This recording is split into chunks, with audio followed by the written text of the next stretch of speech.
Pada kesempatan kali ini kita akan membahas tentang LSIM function. Nah, LSIM function itu akan memplot respon dari sistem dengan input yang sembarangan. Kalau di video sebelumnya kita lihat materinya lagi. Jadi kita masih membahas tentang solver dari ODE, Ordinary Differential Equation yang linear. Yang kita gunakan adalah yang control system toolbox, yaitu suatu toolbox yang ada dalam MATLAB. Nah, ini khusus untuk ODE yang linear. Nah, sekarang kita menginjak ke yang general input, artinya kita bisa memberikan input yang sembarangan.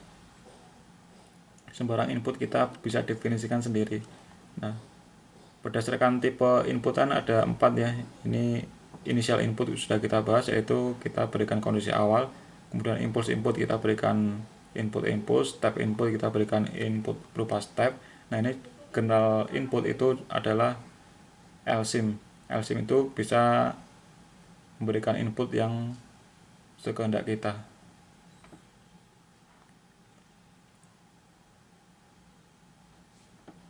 Nah, karena ketiga ini sudah kita bahas, kita akan bahas yang ini, yang general input.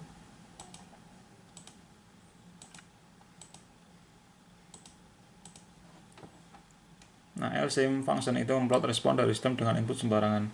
Nah, kalau kita menghendaki zero initial condition, berarti ini seperti pada kasus yang kondisi initial function, itu kita bisa gunakan LSIM, kemudian sistem, kemudian U dan T, di mana sistem adalah LTI object. Itu nanti kita bisa gunakan state space. Kemudian T adalah vektor waktu dengan spasi yang reguler. Jadi kita bisa definisikan sendiri waktunya dari 0 sampai TF dengan spasi dt. Dan U itu adalah inputnya. Input itu berupa matrik dengan jumlah kolom, itu berarti dia jumlah inputnya. Nah, barisnya itu sesuai dengan baris ke I, itu adalah nilai dari input ketika T-nya I. Jadi ketika T-nya 0, U-nya berapa, ketika T-nya 1, berarti U-nya berapa. Jadi jumlah barisnya itu akan selalu sama dengan jumlah baris dari T. Jumlah baris U itu akan sama dengan jumlah baris T, karena itu adalah menggambarkan dari inputnya. Jadi U adalah input, T adalah waktu, SIS adalah sistem LTI objeknya. Nah, ini untuk kondisi zero initial. Nah, ketika kita menghendaki non-zero initial condition, berarti kita menghendaki adanya kecepatan awal dan posisi awal. Untuk sebuah state space, untuk model state space kita gunakan sintaks seperti ini. LSIM sama seperti yang tadi, SIS, kemudian U ada T, ini adalah inputnya, ini kita tambahi kondisi awalnya. Nah, kondisi awal itu merupakan respon yang undriven atau respon free respon. Nah, dengan demikian ketika kita gabungkan antara kondisi awal dengan inputnya, input yang berupa U ini, maka hal tersebut akan menghitung dan memplot total respon. Total responnya itu berarti free respon ditambah dengan false respon. Nah, kemudian dengan klik kanan pada plot akan memunculkan menu yang berisi pilihan karakteristik, tapi yang muncul hanya respon peak-nya aja. Nanti kita lihat.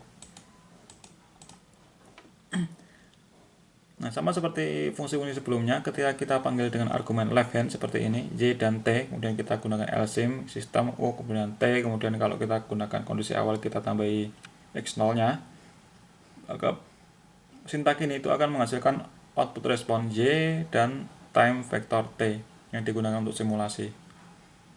Nanti akan muncul outputnya Y, data output dan data waktunya. Nanti kita tinggal plot secara manual atau kita gunakan fungsi plot.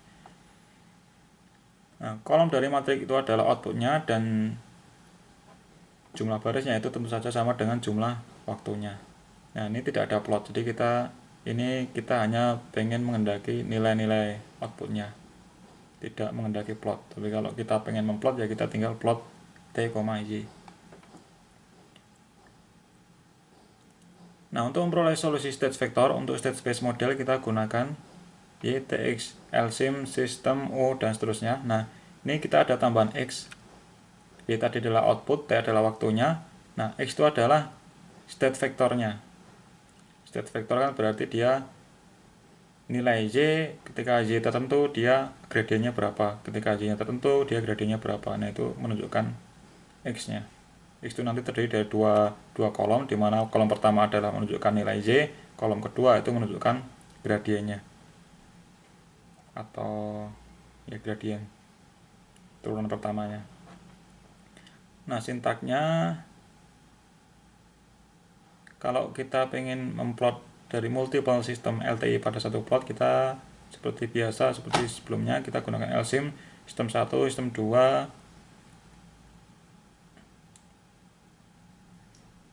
sistem 1, sistem 2, kemudian dan seterusnya sistem 3, kemudian kita kasih inputnya berupa O dan waktu T, kemudian kita kasih kondisi awalnya X0. Nah, jadi kondisi inisial vektor X0 itu diperlukan hanya jika initial condition tidak 0. Kalau 0 kita tidak perlu menambahkan argumen input X0-nya. Nah, kita dapat menentukan line, color, style, garisnya, kemudian warnanya, kemudian style dari garisnya, kemudian simbol markernya untuk tiap sistem. Misalnya sebagai contoh, sistem 1 kita kasih warna merah, sistem 2 kita kasih warna yellow dengan garis putus-putus, sistem 3 kita gunakan hijau, green, G, kita kasih data simbol X, dan ini adalah inputnya, ini adalah waktunya. Nah, kita akan bicarakan contoh dari LSIM ini dengan suatu kasus kontrol motor DC. Ya, ini yang kita bahas adalah armatur control. Nah, supaya tidak terlalu lama, saya hentikan video sampai di sini. Di video selanjutnya kita akan bahas tentang bagaimana aplikasi fungsi LSIM pada simulasi kontrol motor DC. Demikian video ini. Saya cukupkan sekian, sampai ketemu di video selanjutnya.